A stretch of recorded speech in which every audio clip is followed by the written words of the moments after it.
Você hoje, nessa noite, você que está aqui presencialmente e você que nos acompanha aí nas redes sociais, que o Senhor Jesus também vá até onde você está e te derrame sobre a tua vida graça, paz, misericórdia e sobre todos nós que estamos aqui. Estamos precisando muito, somos totalmente necessitados desse amor e dessa graça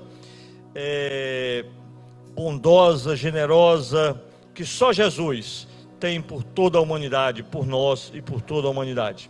Eu queria quebrar um pouco aqui o protocolo e eu queria pedir pela vida de um pai, de um amigo meu, do amigo nosso lá do trabalho, que é o senhor Antônio da Silva. Ele é pai do Márcio, do Fernando, que trabalha comigo, né? Tem irmãos também que são ministros da palavra de Deus, também são homens de Deus, e ele está internado ali no Hospital do Coração, e eu havia prometido que ia pedir aqui aos irmãos que orassem para que Deus derramasse bênção sobre a vida dele, e que ele saísse logo daquele hospital, sarado, curado, e eu tenho certeza plena em Cristo Jesus, que como a vontade de Deus é boa, perfeita e agradável, o senhor Antônio vai sair dali totalmente recuperado, totalmente curado, e tudo isso para a honra e glória de Deus, amém? Quem está feliz aí, dá um glória a Deus, amém? Oh, coisa boa, é maravilhoso estar na casa de Deus, depois de um dia estafante, de um dia corrido, de um dia, né, que é trabalhoso.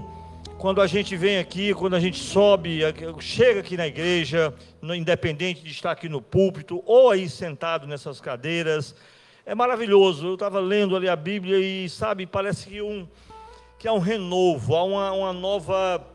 É como se eu estivesse colocando, é como se eu fosse um equipamento elétrico e eu fosse conectado a uma rede elétrica, só com uma rede elétrica sobrenatural. É a rede elétrica de Deus, é a corrente do Espírito Santo, é algo maravilhoso. Eu lhes digo com toda a honestidade do mundo, é impressionante como eu chego aqui às vezes, dá vontade de nem, sabe, passar direto, ir para a casa de minha mãe ali que é pertinho, mas eu digo não, eu tenho que ir para a casa do meu Deus, eu tenho que orar, eu tenho que pagar o preço, eu tenho que agradecer, eu tenho que louvar, eu tenho que amar, eu tenho que estar em comunhão com meus irmãos, sabe? Mais vale um dia na casa de Deus do que 1000 anos, né? Eu acho isso maravilhoso e, sabe, a gente recarrega as baterias, a gente renova as nossas energias, é aqui na casa de Deus, sabe? Por isso que eu digo para as pessoas que estão aí do outro lado da internet, lugar de crente, lugar de pessoas que adoram a Deus, é na igreja, é da casa de Deus, né? Nós não podemos perder essa essência, a essência da comunhão, a essência do estarmos juntos com o mesmo propósito, com a mesma, sabe, com o mesmo objetivo, que é alcançarmos a plenitude da graça de Jesus e um dia estarmos com Ele na eternidade, amém? Vamos ler aqui um texto que fala sobre pecado, mas que eu tenho visto ultimamente, Romanos 6, do verso 1 até o verso de número 11, tá? Que diremos, pois? Permaneceremos no pecado para que seja a graça mais abundante? De modo nenhum. Como viveremos ainda no pecado? Nós que para ele morremos? Ou que porventura ignoreis que todos nós fomos batizados em Cristo Jesus? Fomos batizados na sua morte? Fomos, pois, sepultados com ele na sua morte pelo batismo, para que com Cristo, como Cristo foi ressuscitado dentre os mortos pela glória do Pai, assim também andemos nós em novidade de vida. Amém. Porque se formos unidos com ele na semelhança de sua morte, certamente o seremos também na semelhança de sua ressurreição. Sabendo isto, que foi crucificado com ele o nosso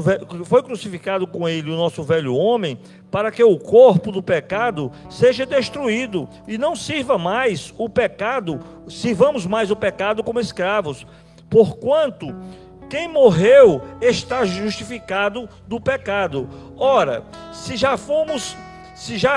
morremos com Cristo, cremos também com ele viveremos, sabedores de que, havendo Cristo ressuscitado dentre os mortos, já não morre, a morte já não tem domínio sobre ele, pois quanto a ter morrido de uma vez para sempre, morreu o pecado, mas quanto a viver, vive para Deus. Assim também vos considerei-vos mortos para o pecado, mas vivos para Deus em Cristo Jesus. Amém, meus amados? O pecado não pode mais, em hipótese alguma, ter domínio sobre as nossas vidas. Amém? Para isso Jesus Cristo morreu na cruz do Calvário, tá? Para que nós fôssemos libertos. Nós não temos mais dependência nenhuma do pecado. Nós não precisamos mais do pecado. Nós nunca precisamos, essa que é a verdade, tá? Jesus Cristo fez a obra redentora, nos tirou da mão do inimigo, rasgou a cédula condenatória que era minha e sua na cruz do Calvário. Então hoje sinta-se livre, sinta-se liberto, sinta-se à vontade para dizer para Deus que você quer se santificar cada dia mais, você quer cada dia mais ser luz, sal para esse mundo, diferente nas suas ações, diferente nas suas atitudes, nos seus pensamentos, diferente em prol de Cristo Jesus e para Cristo Jesus, sabedor de que Ele é quem fez a obra, a boa obra em nossas vidas, amém? E Ele é digno de toda honra e toda adoração. Vamos louvar esse Deus maravilhoso.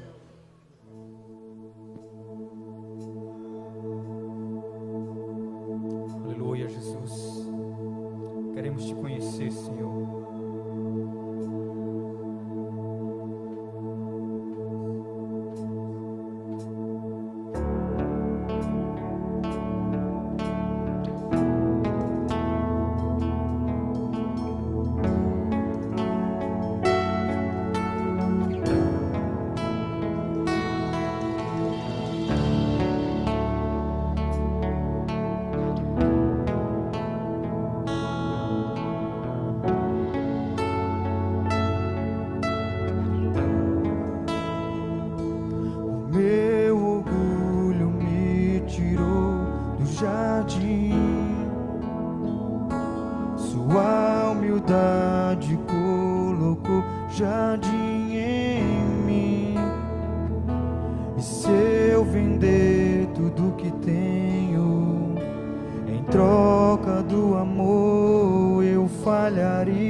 Achado nele, eu quero conhecer Jesus.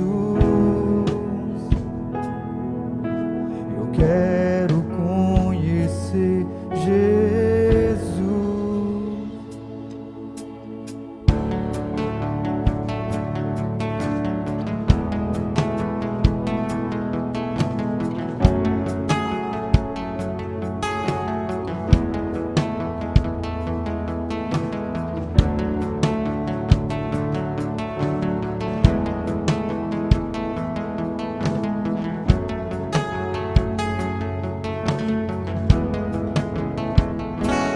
Meu orgulho me tirou do jardim, sua humildade colocou jardim em mim. E se eu vender tudo que tenho em troca do amor, eu falharia.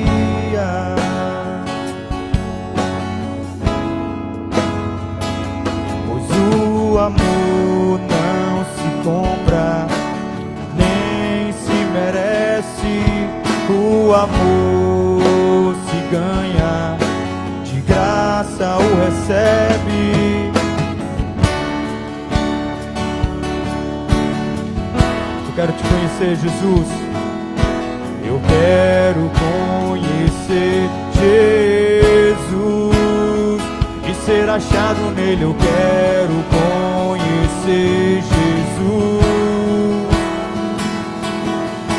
Eu quero conhecer Jesus. Meu amado é o mais belo entre milhares e milhares. Meu amado é o mais belo entre milhares e milhares. Meu amado é o mais belo entre milhares e milhares. Meu amado é o mais belo entre milhares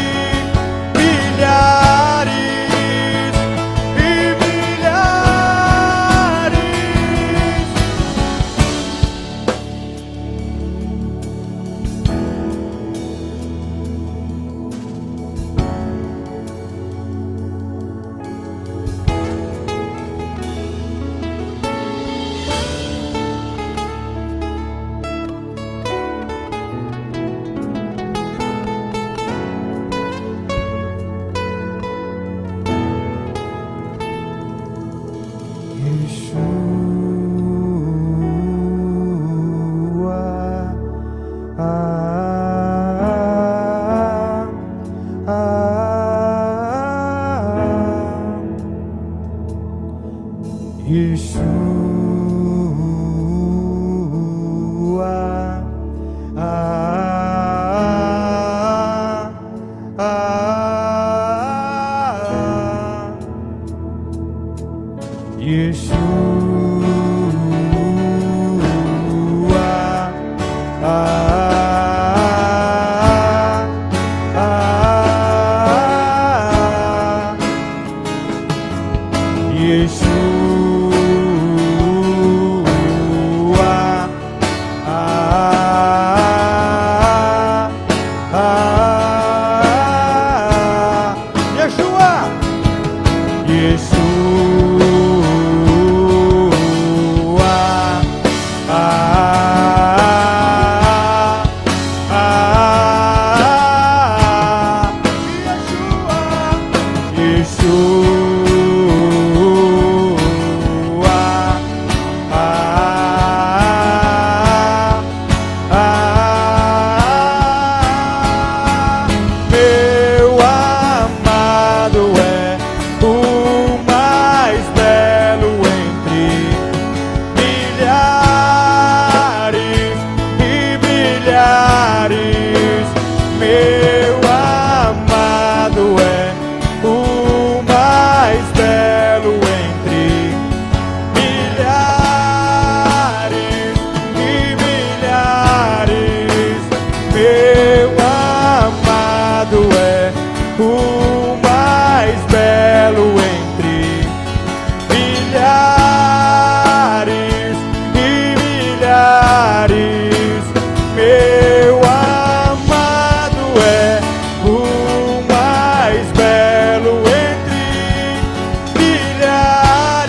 milhares.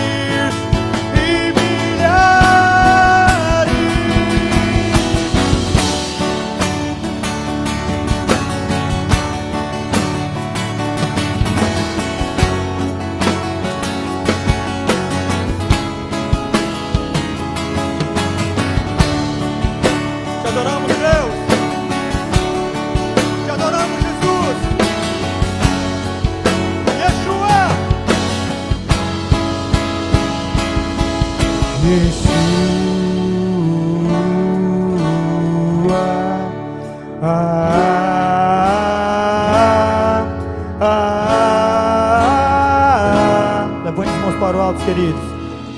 Yeshua, adora Jesus.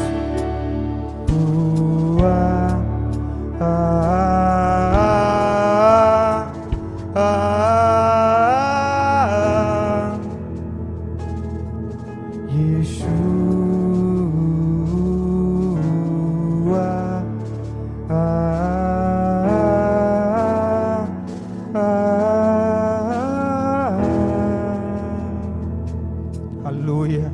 Glória a Jesus.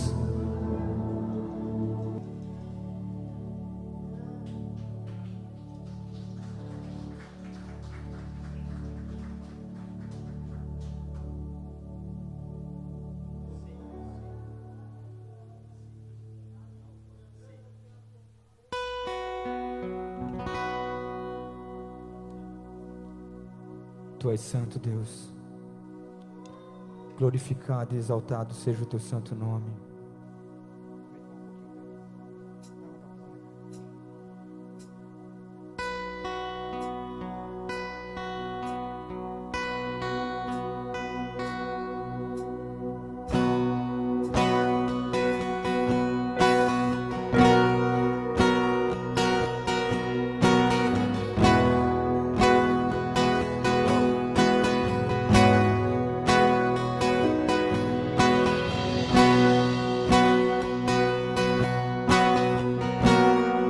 Todavia me alegrarei em ti, Senhor Jesus.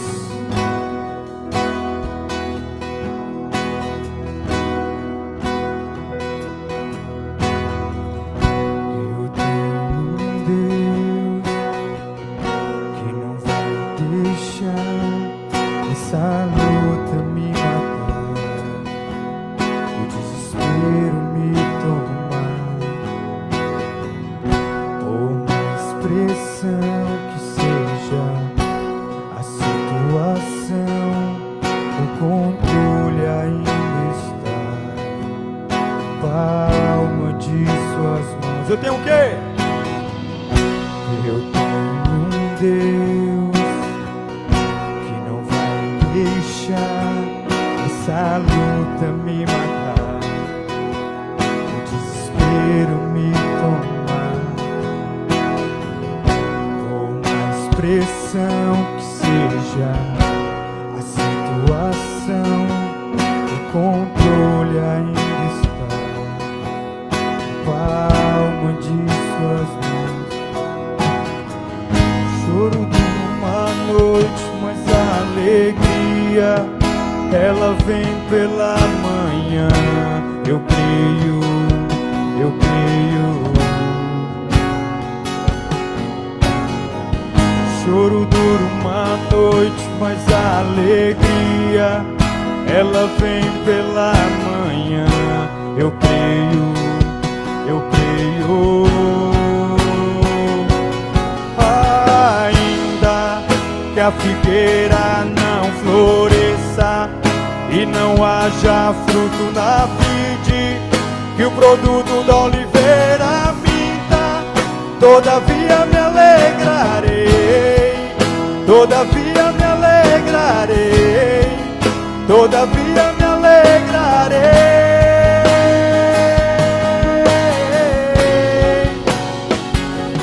Ainda que o figueira não floresça, que não haja fruto na vide, que o produto da oliveira minta, todavia me alegrarei. Todavia me alegrarei, todavia me alegrarei.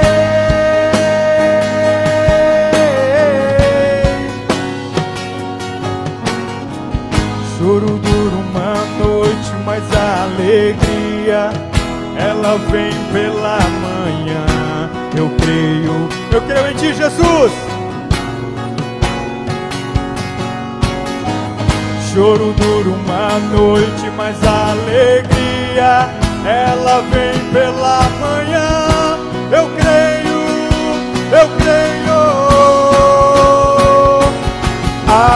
Ainda que a figueira não floresça e não haja fruto na vide, que o produto da oliveira minta, todavia me alegrarei. Todavia me alegrarei, todavia me alegrarei.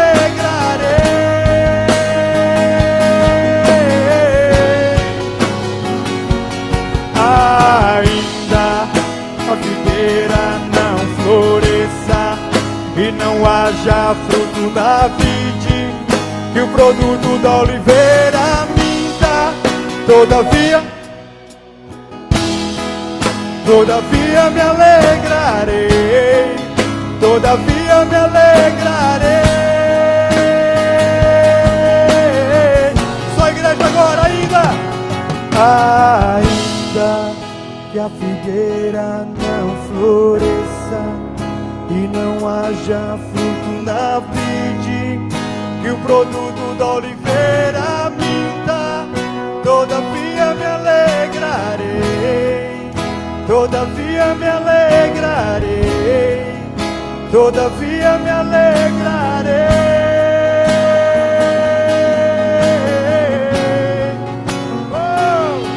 Ainda que a figueira não floresça e não haja fruto na vide, que o produto da oliveira minta. Todavia me alegrarei,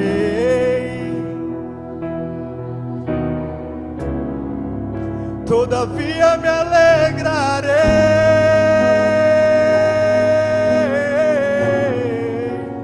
Oh, ainda que a figueira não floresça e não haja fruto na vide, que o produto da vide. Todavia me alegrarei, todavia me alegrarei, todavia me alegrarei. Se você crê nisso, aplauda Jesus neste lugar. Aleluia.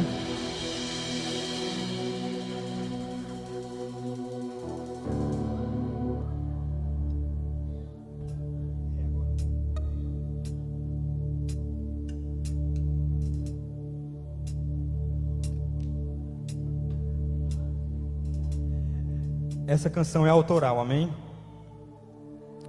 Aleluia, Jesus. Tu és santo, Deus. Tu és santo, Deus. Tu és santo, Jesus. Aleluia.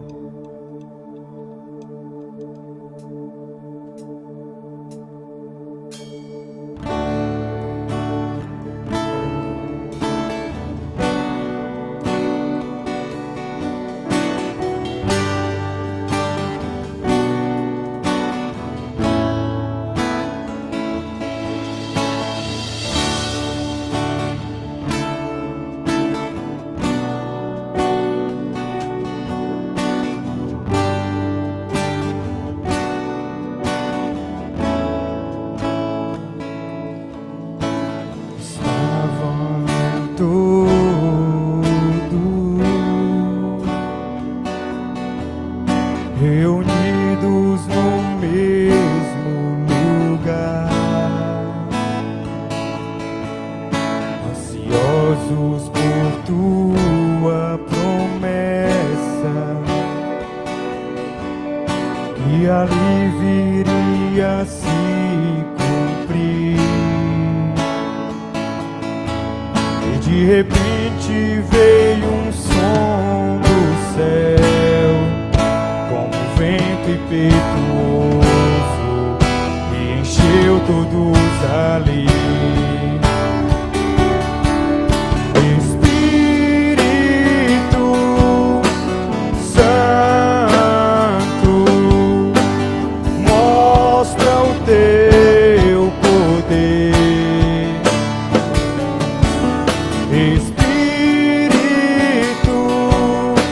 Santo,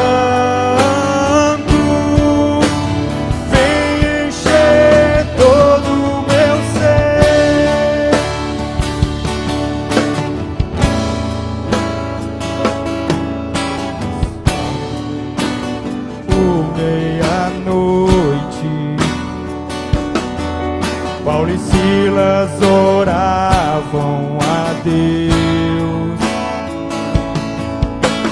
cantavam hinos na prisão, e outros presos escutavam ali.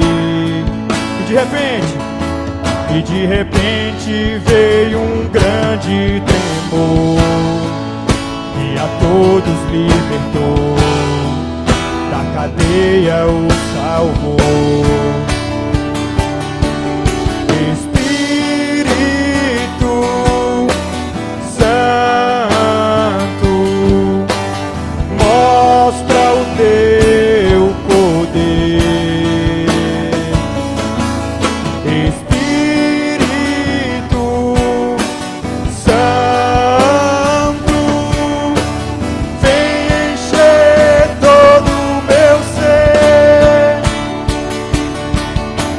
Jesus, o nome sobre todo nome, no qual devamos a salvação. Creia neste nome e será salva a tua casa, testificados do amor de Deus. Espírito Santo, mostra o teu poder. Espírito Santo, vem encher todo o meu ser. Jesus, o nome sobre todo nome. Jesus, o nome sobre todo nome, no qual devamos a salvação.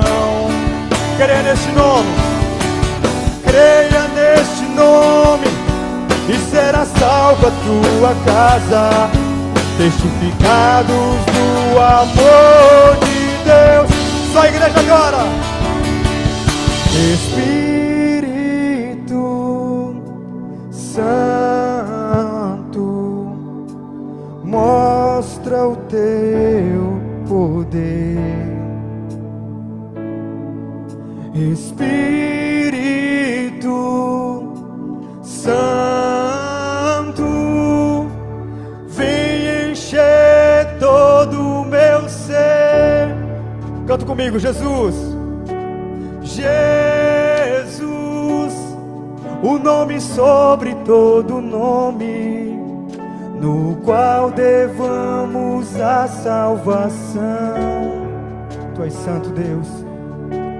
Creia neste nome e será salva a tua casa, testificados do amor de Deus. Espírito, Espírito Santo, mostra o teu poder. Espírito Santo, vem encher todo o meu ser. Espírito Santo, mostra o teu poder. Espírito Santo, vem encher todo o meu ser. Aplauda Jesus. Foi sem ensaio, queridos, tá bom? Mas Jesus é bom o tempo todo e em todo o tempo.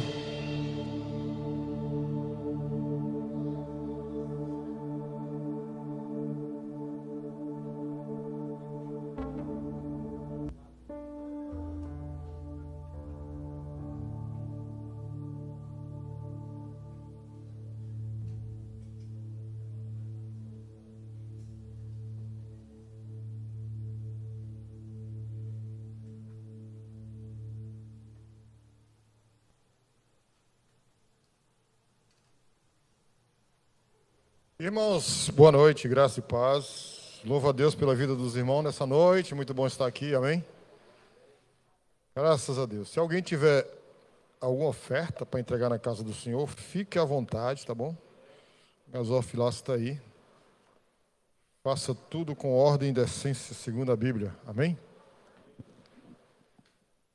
Aleluia, aleluia.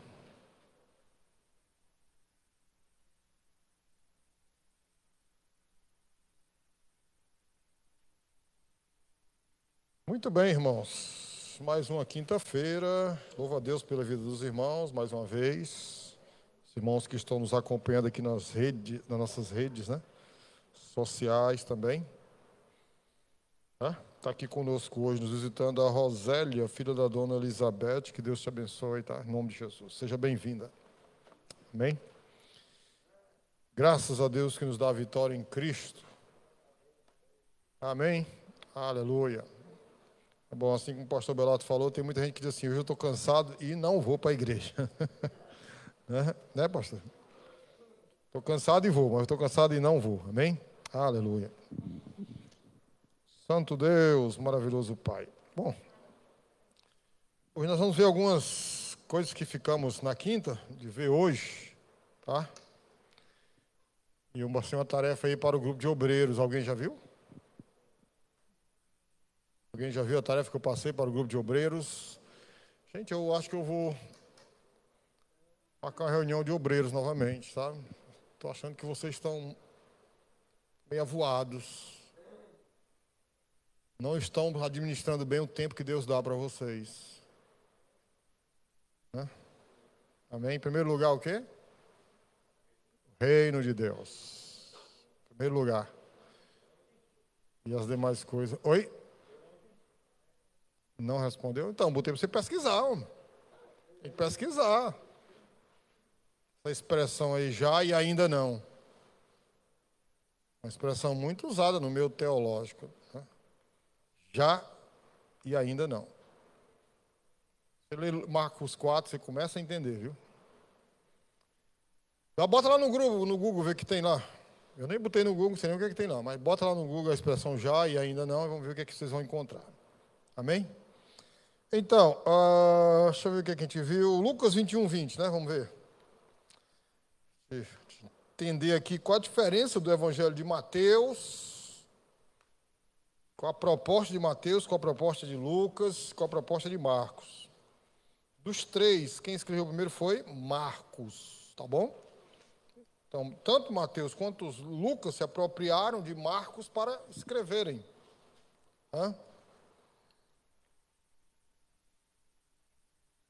Lucas 21, 20. Mas quando virdes Jerusalém cercada de exércitos, sabei então que é chegada a sua desolação. Muito bem. Então, a maior dificuldade, só o verso 20 mesmo. A maior dificuldade que a gente percebe aqui é esse finalzinho onde ele fala aqui, a abominação, chegada a sua desolação, essa abominação do assolamento, que também Mateus e Marcos falam, certo? E Mateus e Marcos está tratando principalmente do fato escatológico, do fato futuro, e Lucas não, é mais algo assim temporário. Isso aqui já aconteceu, o que vocês acham? O que vocês acham? Isso aqui já aconteceu ou não? Lucas 21, 20. Aconteceu ou não isso aí? O que vocês acham? Cadê ele? Quem acha que isso aqui já aconteceu, diga glória a Deus. Ninguém acha? Beleza. Quem acha que não aconteceu, diga amém. E quem não acha nada, fica calado, tá bom? Como a maioria ficou. Bom.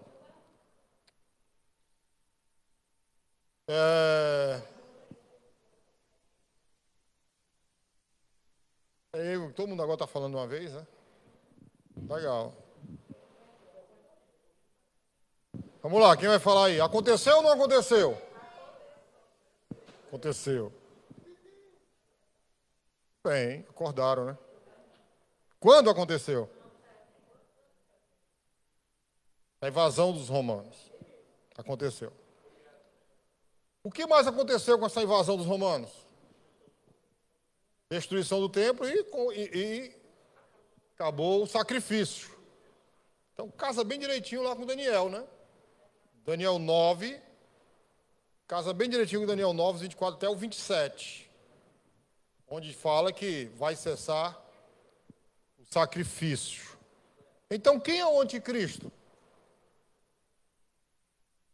Eu posso dizer que Hitler é um anticristo? Foi um anticristo? Sim. Anticristo é todo aquele que se opõe a Cristo. Tá bom? Todo aquele que se opõe a Cristo é um anticristo. O Império Romano era um anticristo? Sim. Tá bom? O Império Romano era um anticristo. Então, vendo o livro de Mateus, Marcos e Lucas, esse mesmo texto, que fala, Lucas fala especificamente aí, que está na tela. Então, essa marcante diferença entre Marcos, Mateus e Lucas, a gente pode, né, resolver de vários modos. Tá? Vamos lá. Eu falei que ia explicar um pouco hoje sobre dispensacionalismo, lembra ou não? Existem duas categorias. A maioria da igreja evangélica, a maioria das igrejas evangélicas, ela está dentro desse contexto dispensacionalista. Tá? Ou você é dispensacionalista ou você é adepto da teoria da aliança. Você está dentro de um ou de outro. Você não pode ficar fora nenhum, mesmo sem saber o que significa teoria da aliança ou dispensacionalismo, você está dentro deles. Bom? Então, a maioria da igreja, ela abraçou a corrente dispensacionalista. E o dispensacionalismo, ele caminha com duas frentes. Ou você é clássico ou você é progressivo. Quem aqui se considera clássico? Ninguém, né? Quem se considera progressivo? Ninguém também, né? O que é clássico, o que é progressivo? Olha, eu não tenho nem medo de dizer que quase todas as igrejas evangélicas do Brasil elas estão dentro dessas correntes teológicas. Entendeu? Mesmo sem estudo, sem ler, mas você está dentro dessa corrente teológica. Tá bom? Vamos lá. O dispensacionalismo clássico, ele começou em 1800. Praticamente foi John Darby, o inglês, que fundou. Vê se tu vê alguma coisa aí no Wikipedia. Em 1800, mais ou menos, no ano de 1800, Darby fundou. Já existia, antes de Darby, os grupos chamados pré-mileniais ou pré-milenaristas, mas que não eram adeptos do dispensacionalismo. Certo? Já então, o Darby, ele coloca Israel e igreja como dois povos, né? Darby e Scofield, né? Ele coloca Israel e igreja como dois povos, né? Diferenciados, distintos. Já mais recente, em 1800,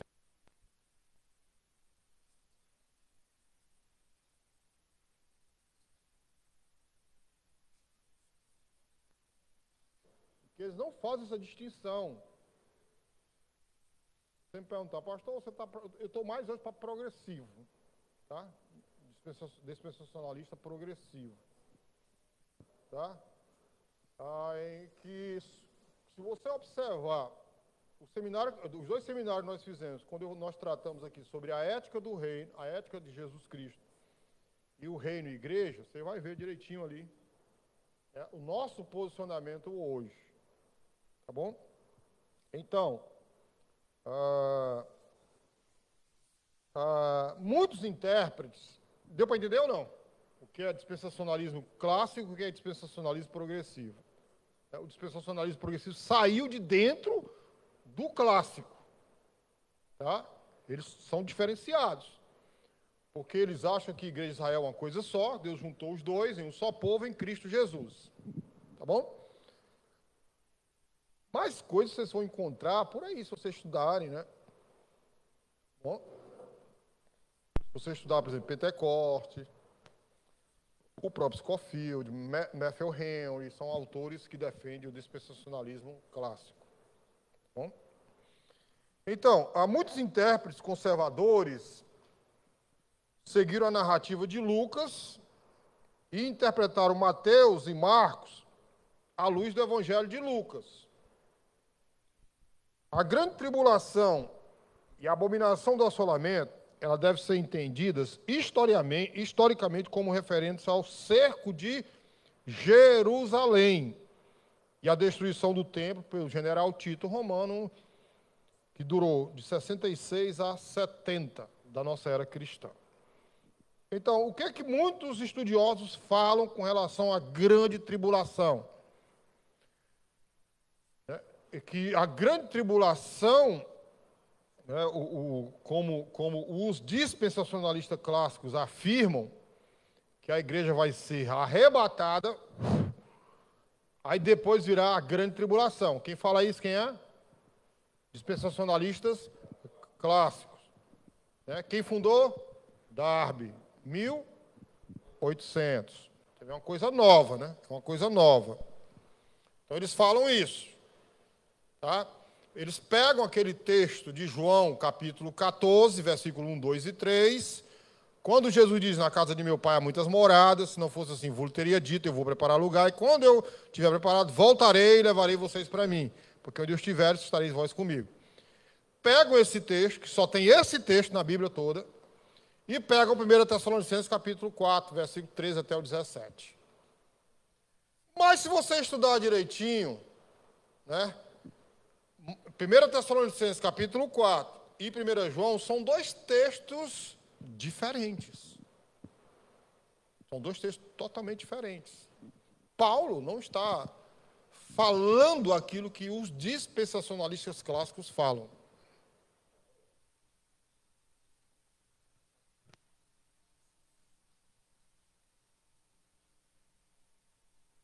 O que é heresia? Assim? Você pergunta, você vê alguma heresia nisso? Vamos lá.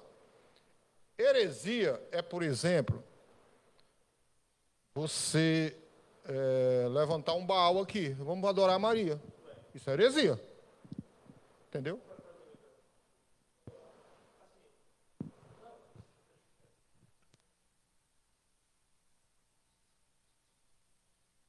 Sim.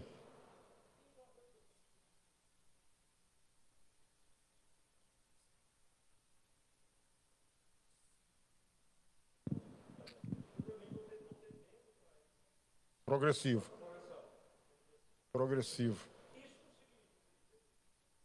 Não. Não. Claro que não.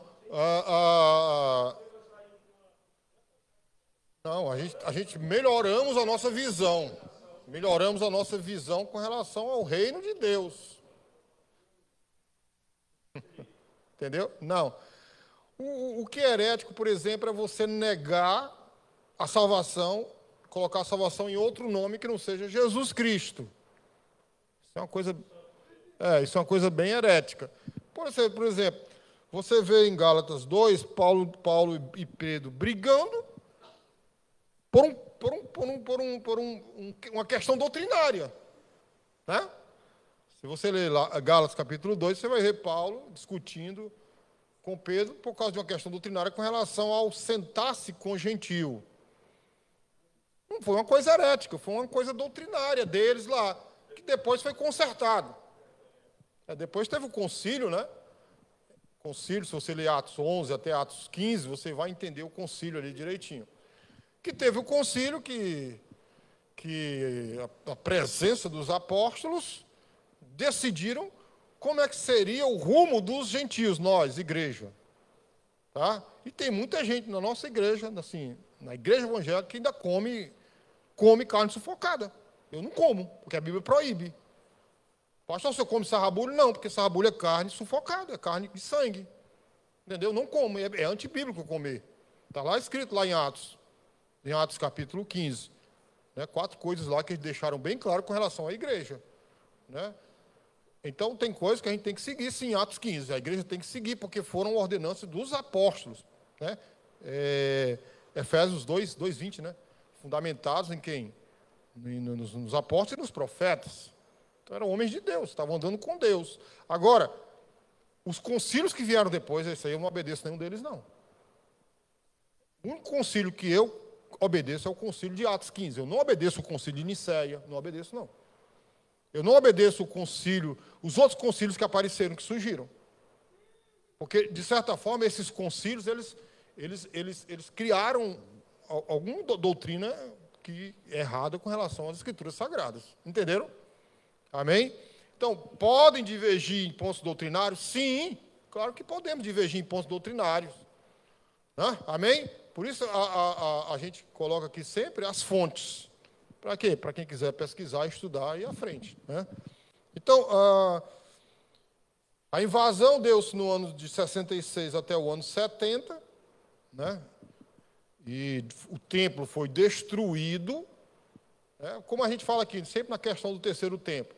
Há estudiosos que dizem que o terceiro templo será construído, e também há estudiosos que dizem que não vai ser construído. Fazer o quê, hein? Eu vou perder a salvação nisso? Nós vamos perder? Claro que não. São pontos doutrinários que a gente não vai perder a salvação. Os pré-milenaristas serão salvos? Sim, claro, os pós e os... Entendeu? Todos. Se eles colocarem Jesus Cristo como o Senhor da vida deles, como com certeza colocam. São homens íntegros, que serviram a Deus, que tinham, né, um testemunho de vida. É isso que a gente quer falar aqui. Amém? Então, vamos ler Mateus 24, 29. Então, lendo os textos sagrados, principalmente a origem, né, hebraico, né, na origem do hebraico, a gente começa a entender de forma diferente.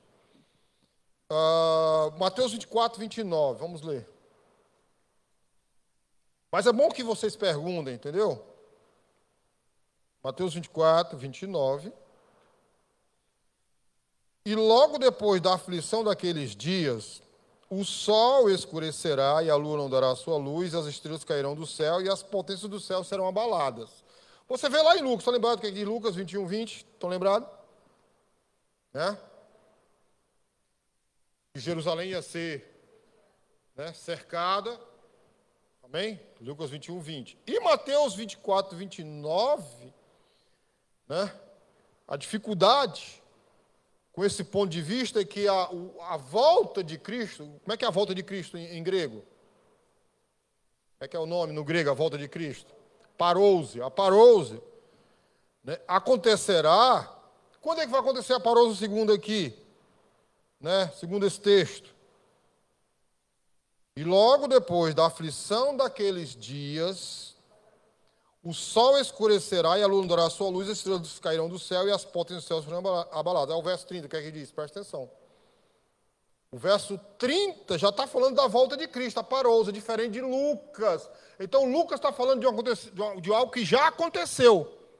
Falando uma exegese, fazendo uma exegese perfeita do texto. Não uma exegese escatológica do texto, uma exegese sadia do texto. Sem deixar em consideração a hermenêutica, tá bom? Ok? Então, por isso que tem muita gente que faz exegese errada, porque esquece da hermenêutica, gente. Então, diz o 30, então aparecerá no céu o sinal do Filho do Homem, e todas as tribos da terra se lamentarão, e verão o Filho do Homem. Então, não aconteceu a invasão no ano 70? Cristo voltou depois? Não. Mas Cristo vai voltar logo depois do 29. Está entendendo a diferença ou não? É o final da grande tribulação. Tá certo? Cristo vai voltar logo depois do 29. Amém? Né? Voltando para Lucas 21, 20, aconteceu. Aconteceu já aquilo ali. Jerusalém foi cercada, foi dominada, né? Entendeu? Uma pergunta bacana aqui. Você acha que todo judeu, tem judeu aqui no Ceará? Eu acho que deve ter. Tem uma sinagoga ali na Santos Dumont, né? Então, você acha que todo judeu que hoje está espalhado no mundo, ele vai retornar para Israel antes da volta do Messias? O que vocês acham? Porque todo mundo diz isso. Eu passei a vida toda na igreja ouvindo isso. Foi ou não foi? E aí, qual o fundamento bíblico para isso? Nenhum. Primeiro, a passagem para Jerusalém é caríssima, é caro para caramba. E nem todo judeu tem condição financeira de comprar uma passagem hoje para voltar para Jerusalém, porque tem seu negócio aqui, tem sua família aqui. Entendeu? O que vai acontecer quando Cristo voltar é que ele vai reunir realmente todo o povo.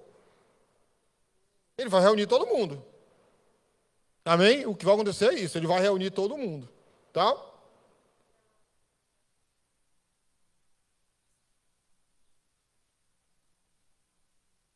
Isso. E Lucas, mais um aspecto. É justamente isso aí. Esse contrabalanço que nós estamos fazendo aí. Quando a gente lê Lucas 21, você vai ver que Lucas está mais preocupado com a história. Por que nós estamos falando isso? Porque se você ler Atos, você vai ver. O que diz logo no começo de Atos? Quem escreveu Atos foi Lucas. Você vê que Lucas, ele era muito... Presta atenção, isso aqui é muito forte. Lucas era muito mais um historiador do que um teólogo. Lucas, ele era muito mais estudioso, historiador, do que propriamente um teólogo. Mateus é mais teólogo do que Lucas. Marcos é mais teólogo do que Lucas. Entendeu? Amém? Quem diz isso? Led, grande estudioso da palavra de Deus, que é alemão. Eu gosto da escola alemã. Entendeu? Eu gosto muito da escola alemã. Se vocês tiverem que comprar livros, né, para estudos, vejam a escola alemã. Né, que são muito bons. Bom? Então,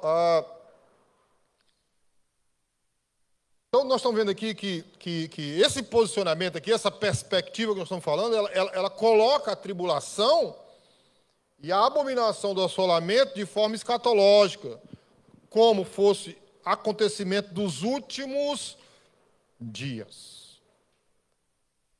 Últimos dias. Então, tem gente que está achando que essa Covid-19, né, mexeu com o universo, mexeu com o planeta Terra, imagine o que virá ainda pela frente antes da volta de Cristo. Imagine o que é que vem aí pela frente antes de Cristo voltar na parousia, né? Que a Bíblia diz que todo olho verá. Amém? Agora, existe também uma questão que alguns dizem que Lucas escreveu o Evangelho depois do ano 70. Sempre tem alguém para meter a mão na loucura. Porque seria muito fácil Lucas escrever depois de 70. Ele viu os acontecimentos, né? É igual Daniel também, né? O livro de Daniel, né? Mas Lucas, ele escreveu o seu evangelho por volta do final da década de 50 ou início de 60.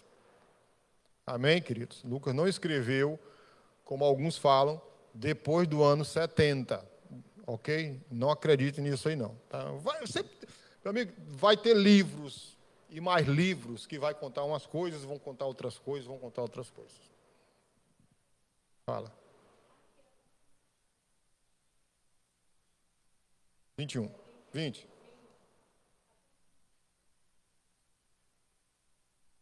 Isso.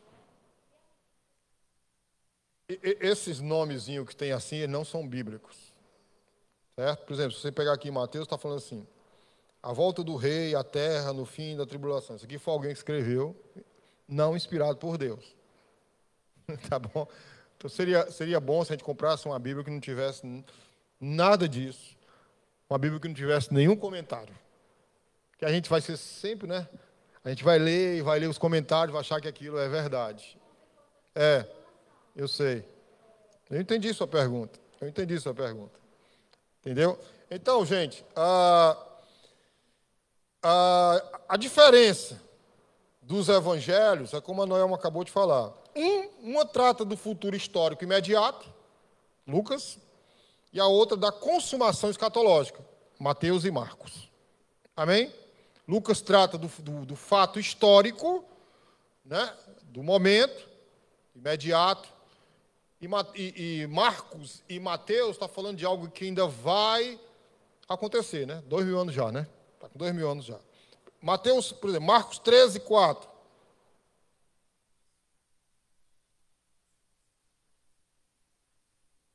A outra solução que a gente chega para tentar interpretar corretamente esses textos, né?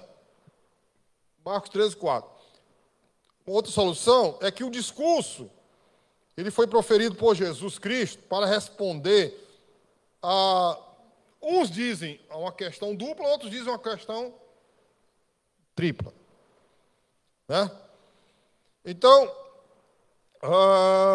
quando o templo seria destruído e quais seriam os sinais da vinda de Jesus do final dos tempos? Você pega aqui Marcos 13, 4, diz assim: dize-nos quando serão essas coisas e que sinal haverá quando todas elas estiverem para se cumprir. Aí você faz um link desse texto com Mateus 24, 3. A pergunta é praticamente a mesma. Mateus 24, 3. E estando assentado no Monte das Oliveiras, chegaram-se a ele os seus discípulos, em particular, dizendo: dizem, quando serão essas coisas, que senão haverá olha aqui o ponto-chave de Mateus. E que senão haverá da parousia, da tua vinda. E do fim do mundo. Porque a parousia de Cristo é o fim do mundo, onde ele vai juntar os povos, Mateus 25, né? Uns à direita, as ovelhas, e os bodes. Os bodes à esquerda. Todos aqueles que confessaram Jesus Cristo como Senhor e Salvador estarão à direita, gentios e judeus. Um povo só. Né? Dispensacionalismo progressivo. Dispensacionalismo clássico não fala isso.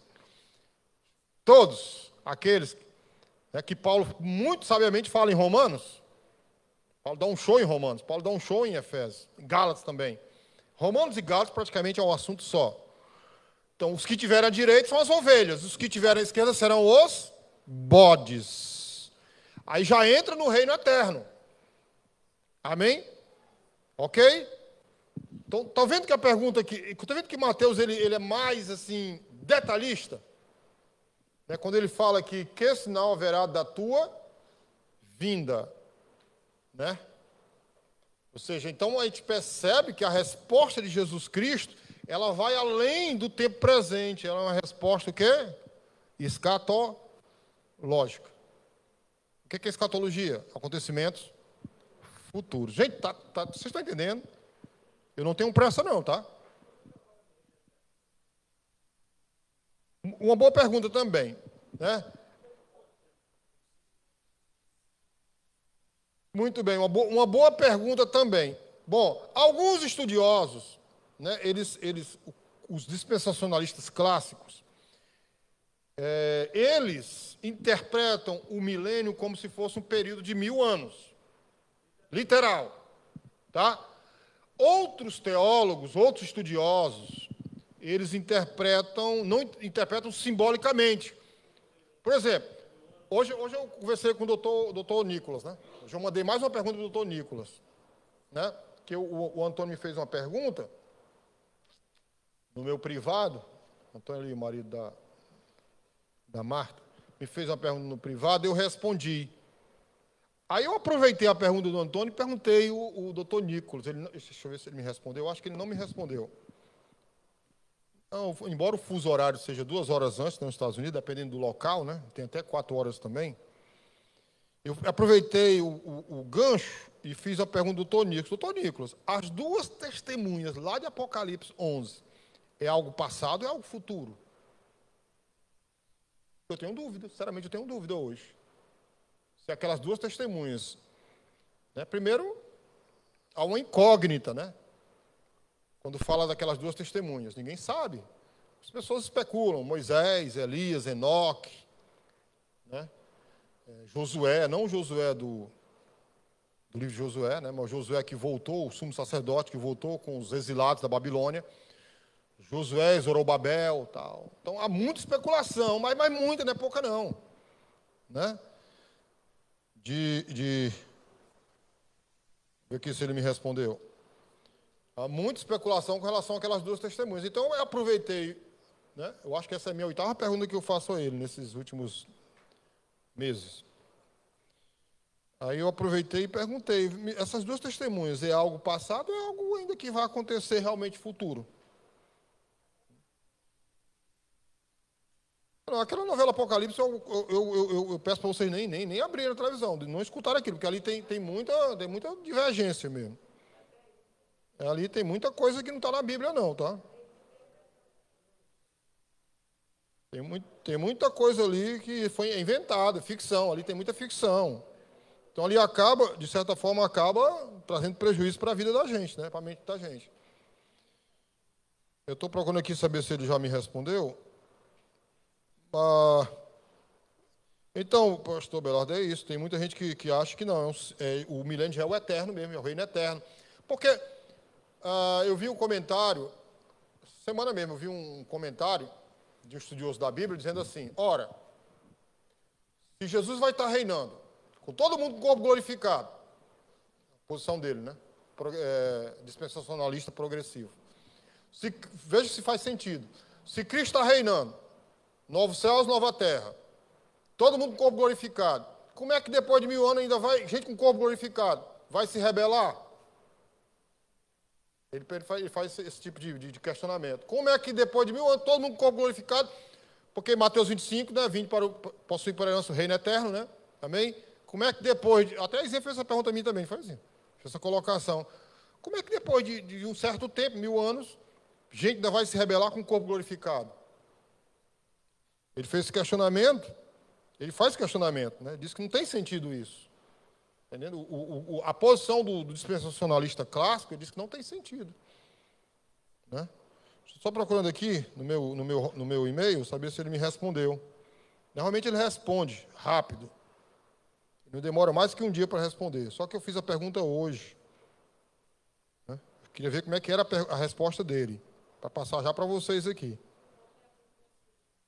Oi? Como? A Bíblia dá margem para tudo. A Bíblia dá margem para todo tipo de interpretação. Aí você tem que ir lá para o original. Tá? Ver lá o Velho Testamento, o que é que o Velho Testamento fala. Tá? Estou terminando aqui. Amém? Estudar, né? Tem que estudar muito ainda, viu?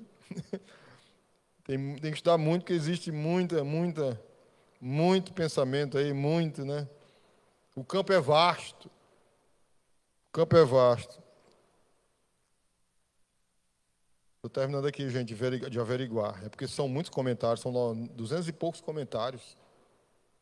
Então, cabe responder esses comentários, tudinho aqui, tem que ter. A pergunta que eu fiz a ele, que alguém sabe inglês aqui, Dr. Nicholas, what does it mean 1000 years in Apocalypse Revelation 24? 20, verse 4. Is it literal? Vocês entenderam alguma coisa? Quem entendeu? Fala lá, diz aí. Eu perguntei ao Dr. Nicholas. Por que eu perguntei ao Dr. Nicholas? Porque ele é estudioso do hebraico, doutor. Dr. Nicholas, o que significa 1000 anos em Apocalipse 20, verso 4? Isto é literal? Querem que eu diga a resposta dele ou não? Querem? Vocês têm certeza? Não vão ficar com raiva dele? Português? O Isaac traduz. Vamos lá. Obrigado pela sua pergunta, Carlos. Os números em Apocalipse tendem a ter um significado além dos dígitos literais. Por exemplo, Apocalipse 7:4, 13:18, 14:1 a 3. Bom, de qualquer forma, na Bíblia, 1000 anos é usado como o que é placeholder?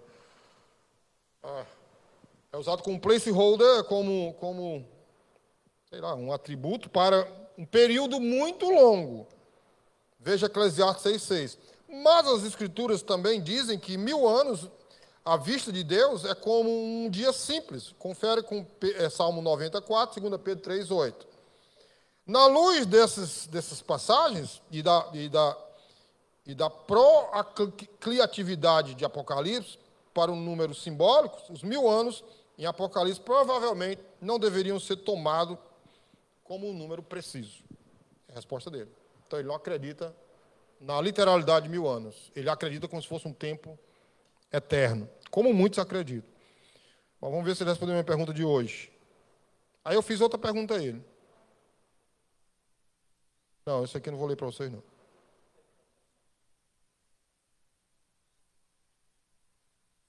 Ele respondeu.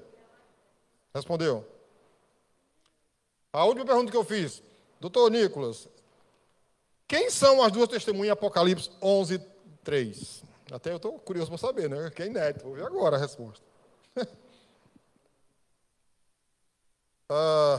Não, esse aqui ele já respondeu. Esse aqui não vou, já respondeu. Eu até falei também. Não respondeu ainda não. Ele não respondeu a minha pergunta de hoje não, mas eu acho que amanhã ele responde. Então, nós estamos lendo aqui Mateus 24, 3, a pergunta que os discípulos fizeram a Cristo. Então, vocês estão vendo aqui, pela pergunta que eles fazem aqui, então aqui está falando tua vinda, então eles entendiam que Cristo ia retornar outra vez, isso todo pensamento, né? O pensamento do judeu, né? Não tinha nenhuma dúvida, né? A igreja do século II é que começou a chafurdar, bagunçar, né? Entendeu? A igreja dos pais da igreja, não dos apóstolos, elas começaram a bagunçar. Você me perguntou, pastor, o que foi que deu essa guinada na igreja? Foi a filosofia. Filosofia grega. A filosofia grega, quando entra na igreja, e ela entrou com gosto de gás, defendida por Agostinho, que é o pai da igreja romana, né? Santo Agostinho, né? Como eles chamam. Santo Tomás de Aquino também, né? Agostinho, Santo Tomás de Aquino e outros teólogos, né? Bispos, né? Agostinho também era bispo, Santo Tomás de Aquino também era bispo, né? Ele nunca quis ser bispo, não, nunca almejou, mas colocaram ele como bispo. Eles permitiram que a filosofia grega entrasse. E quando a filosofia grega entra, o que acontece? Entra o quê? Todo tipo de alegoria na interpretação teológica. No ensino teológico entrou alegoria. Aí chafurdou um monte de coisa, né? Mas na pergunta aqui, você está vendo aqui que os judeus lá, os discípulos que eram judeus, eles não tinham nenhuma dúvida com relação ao retorno de Cristo. Para que Cristo ia voltar? Me diga. Para que Cristo vai voltar? Me diga. Para implantar o reino escatológico dele aqui na terra, que ele prometeu, que Adão perdeu, lá no Éden. Adão perdeu no Éden. Então, Cristo vai voltar para o quê? Para dar continuidade. Né?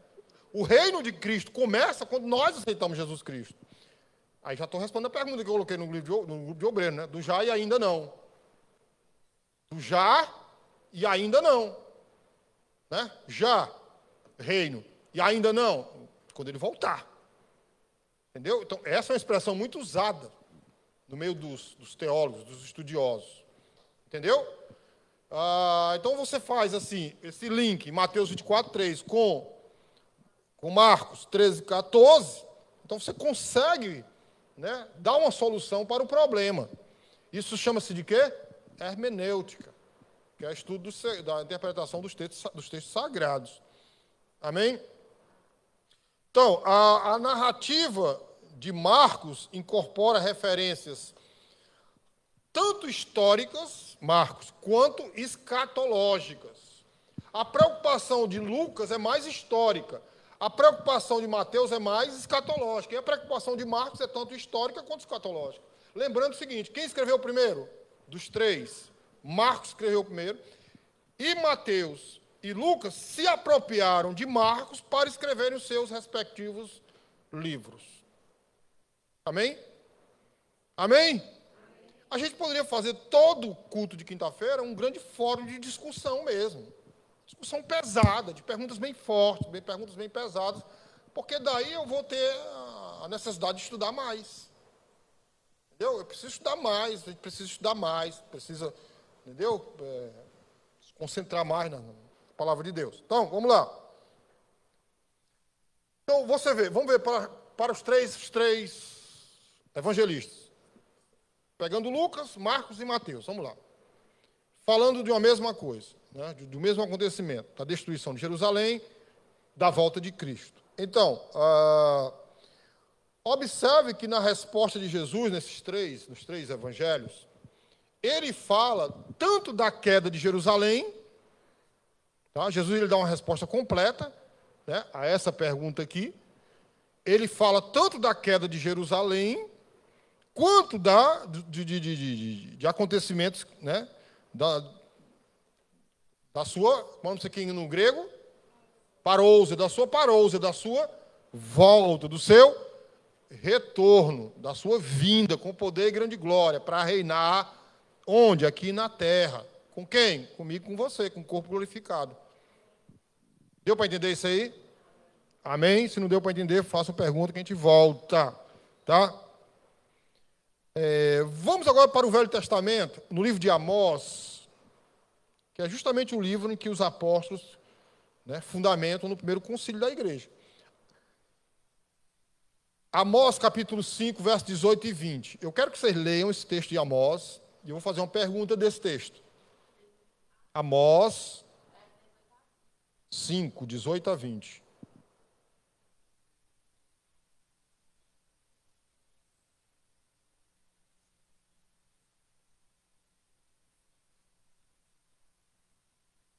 Eu, sinceramente, assim, uns 15 anos atrás, eu tinha dificuldade de ler Mateus 24.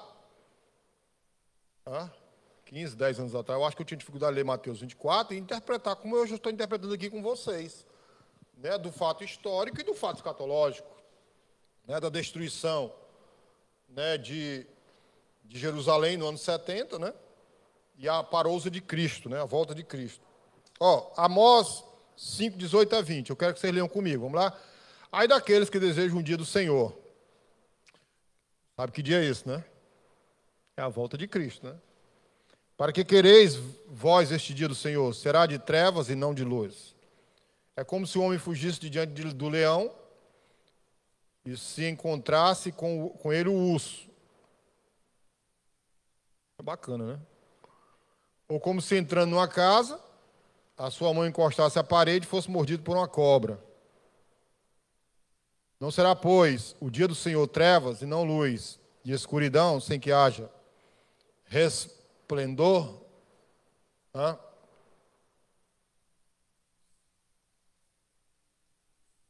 Vamos ver aqui.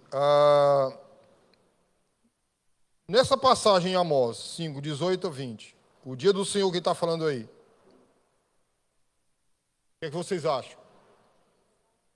Evento histórico ou evento escatológico, ou evento histórico escatológico? Primeiro, opção A. É bom que só tem 3 opções. Evento histórico.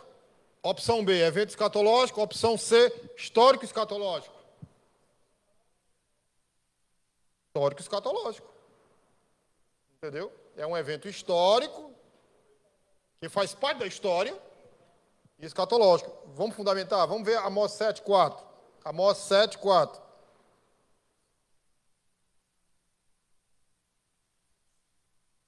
Amós capítulo 7, verso 4. Assim me mostrou o Senhor Deus. Eis que o Senhor Deus clamava para contender com fogo. Este consumiu o grande abismo e também uma parte da terra. Vamos ver outro. Amós 8, de 8 a 9.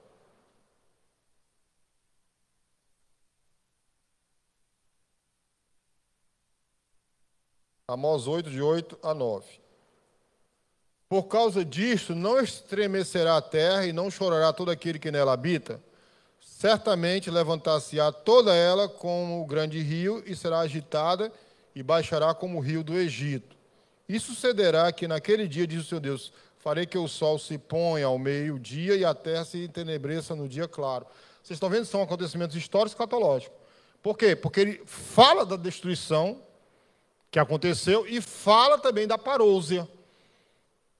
Amém? Então a gente precisa também identificar esse tipo de texto. E por último, 9, 5.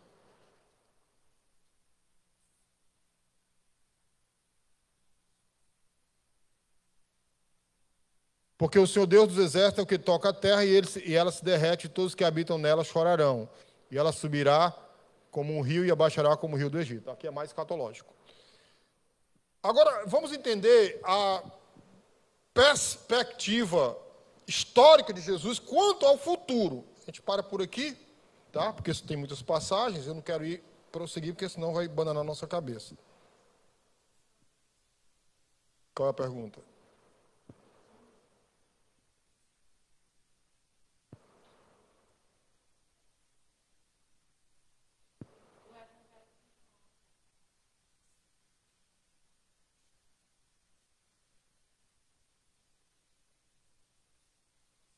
Essa pergunta dela eu respondi na aula passada. Nós estamos vendo os 3 evangelhos porque são os 3 os sinópticos. Né? O que é sinóptico? Síntese, resumo.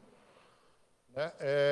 João não trata nada de escatologia. O evangelho de João é totalmente diferente. Ele não fala de escatologia. Porque João ele não se baseou no livro de Marcos. Lucas e Mateus, eles tiveram Marcos como referência. João não. João ele não usa Marcos como referência. Por isso que o evangelho de João é totalmente diferente do evangelho de Mateus, Marcos e Lucas. Deu para entender isso aí, gente? Amém? É a fonte. Mateus e Lucas usaram Marcos como fonte. E Marcos usou quem? Ora, Marcos era sobrinho de Pedro. Muito provavelmente ali, né, encostado a Pedro. Né, Pedro relatou muita coisa para ele, ele escreveu muita coisa. Certo? Amém? Então, por isso que João não fala de escatologia. Só quem fala de escatologia são os 3 primeiros. Por isso que os nomes deles são evangelhos sinótipos, ou resumos. Né? Eu acho que respondi, né? Se não, ok.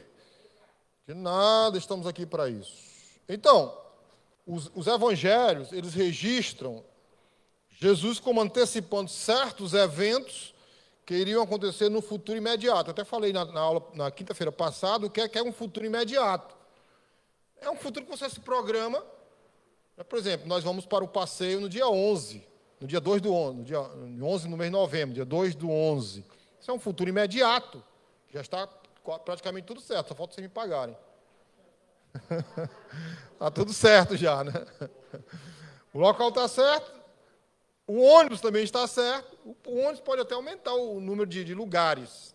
Porque o ônibus que eu aluguei são 36 pessoas, mas ele pode me dar um ônibus até 46 pessoas, 10 pessoas a mais, dependendo da demanda, se tiver mais gente. Amém? Então a gente viu Jesus antecipando aí um julgamento divino que viria sobre Israel, né, que foi o cerco de Israel no ano 70, em virtude da sua obtusidade espiritual, da sua rebeldia espiritual, de não ter reconhecido Jesus como Messias e tal. Esse julgamento, porque é um julgamento, a volta de Cristo também é uma espécie de julgamento. O dilúvio também foi um julgamento. Lógico, o julgamento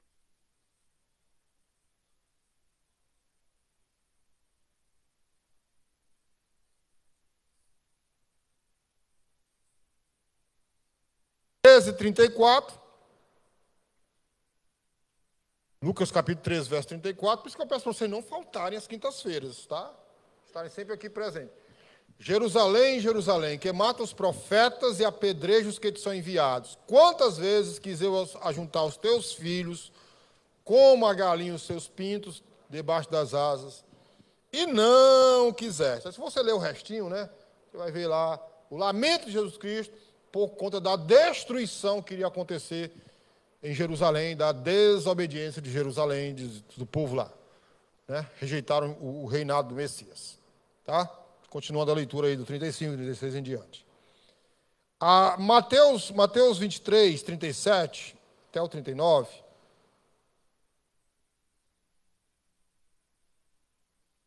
Jesus está se antecipando aqui ao julgamento já. Jerusalém, Jerusalém, que mata os profetas e apedreja os que te são enviados. Quantas vezes quiseres juntar os teus filhos, como a galinha junta os teus pintos debaixo das asas, tu não quiseste. Vamos ler até o 39. E eis que a vossa casa ficar-vos-á deserto. Parei, volta. Vejam aqui. Jesus Cristo já está proferindo julgamento sobre Israel. Por que Jesus está proferindo julgamento? Vamos lá, qual é a resposta? Porque eles rejeitaram o Messias, negaram o Messias. Eis que a vossa casa vai ficar deserta. Isso já aconteceu ou não?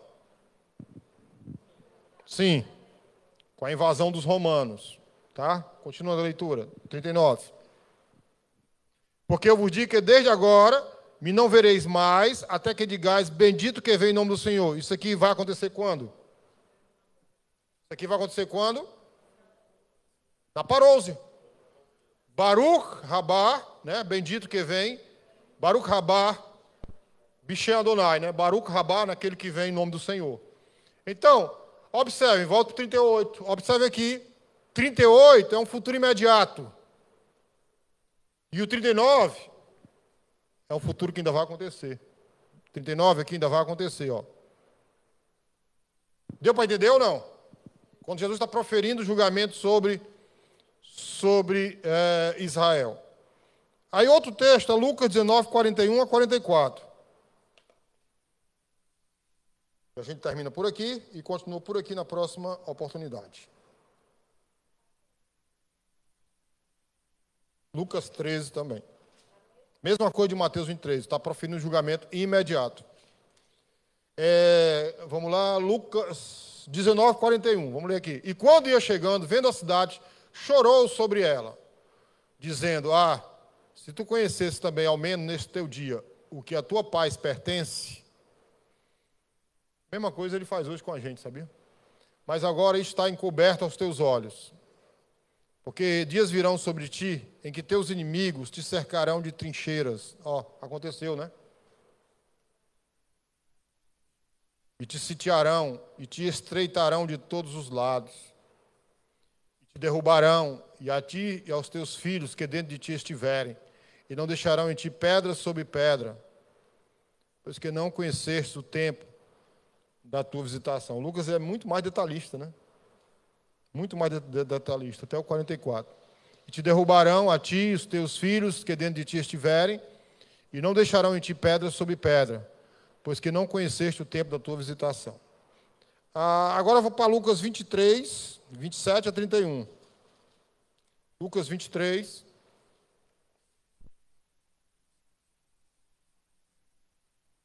(27 a 31). E seguia o grande multidão de povo e de mulheres, as quais batiam nos peitos e o lamentavam. Jesus, porém, voltando-se para elas, disse: Filha de Jerusalém, não choreis por mim, chorai antes por vós mesmas e por vossos filhos. Porque eis que hão de vir dias em que dirão, bem-aventuradas as estéreis e os ventres que não geraram, e os peitos que não amamentaram. Então começarão a dizer aos montes, caí sobre nós, e aos outeiros cobri-nos. Porque se ao madeiro verde fazem isto, que se fará ao seco? Até o 31. Né? Até aqui. É isso mesmo? Então, a gente vai continuar daqui, a gente vai parar aqui, tá? A gente continua na próxima quinta-feira aqui. Falar sobre o juízo que virá sobre a geração, aquela geração perversa. Entender que geração é essa. Se era aquela geração que Cristo estava falando com elas, ou se é a geração que vai estar presente na volta de Cristo na parousia. Tá bom? Esse também era uma questão, irmãos, que deixa dúvida em muita gente. Que geração é aquela que Jesus está falando? A geração atual dele, ali, daquele momento, ou a geração que vai anteceder a parousia de Cristo? Amém? E aí, bênção? Muitas dúvidas? E aí, Nádia, muita dúvida? Mas fique firme, venha, que a partir das quintas-feiras a gente vai, né, abrindo assim nossa mente para o conhecimento, tá? Amém? Não pense vocês que eu chego aqui e leio, não. Para chegar aqui a gente tem que dar uma estudada bacana, eu vejo muitos, eu vejo muitos estudiosos, né? Eu leio alguns livros, tá? Vejo aí a posição de muitos estudiosos e vejo aquela que é mais coerente.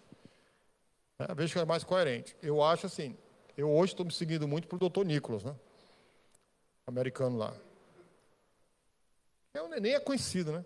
Sim, aqui, né? No Brasil. Não sei se nos Estados Unidos ele é conhecido.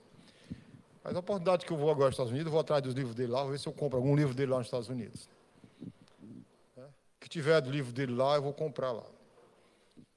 Então, e eu não vejo os comentaristas brasileiros, os estudiosos brasileiros falando dele, não vejo. Dr. Nicholas. Aí assim que ele mandar a resposta para mim sobre se as duas testemunhas é algo passado, sei mais ou menos o que ele vai responder, sabe? Eu quero que ele, se é algo passado ou futuro, eu vou fazer um print, vou traduzir e vou botar no grupo de obreiros, tá bom? Vou botar no grupo de obreiros aí a resposta dele.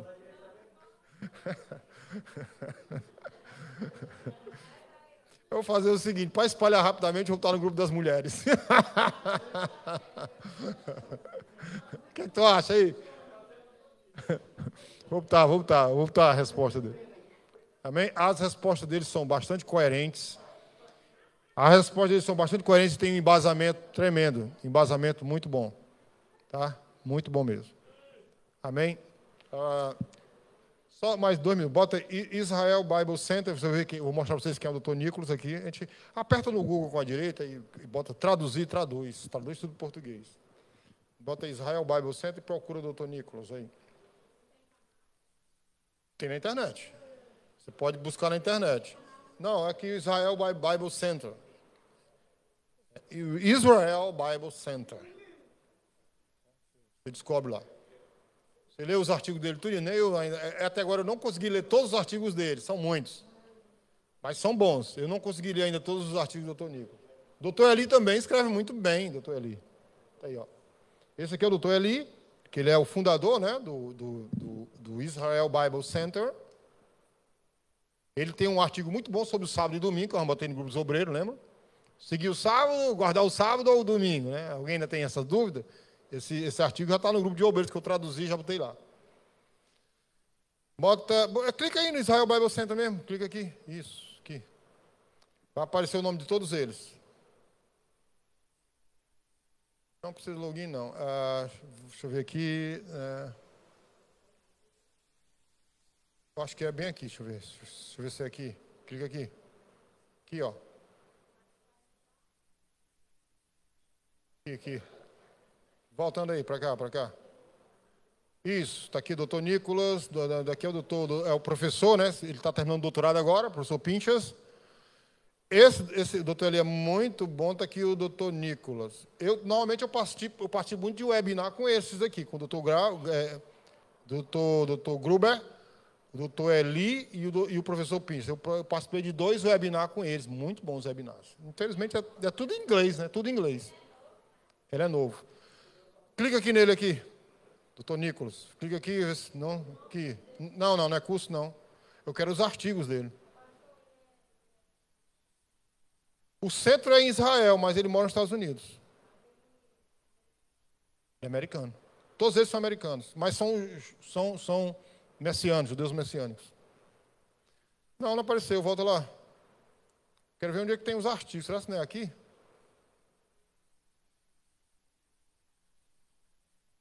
Eu vou fazer um curso, né? Eu terminei o meu curso de hebraico, né? Terminei agora, vou fazer um curso com ele. Vou fazer aqui o Evangelho de Mateus. Vou fazer o Evangelho de Mateus. E acho que eu tenho que entrar no meu e-mail para ver os artigos. Oi, quem está perguntando? 3 minutos? Beleza. Bom, se eu só terminar aqui nas redes sociais, a gente fica mais 5 minutos aqui procurando aqui. Se você clicar aqui não aparece nada, assim, aqui é o curso, né? São os cursos, né? Aqui são os cursos, né?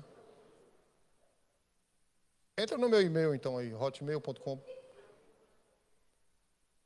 Pessoal aqui que estavam nos acompanhando nas nossas redes sociais, prazer muito grande ter vocês aqui com a gente, tá? Curta essa página aí, tá? Comenta, dá o seu like aí, compartilha também com a gente. Deus abençoe vocês, tá? Aqui, deixa eu ver, aqui. É aqui. Vai lá, vamos lá. Voltando aí para cá, para devagar. Estudos aqui. Vamos lá, para cá. Apareceu o nome desse tudinho. Doutor Nicholas, cadê? Não.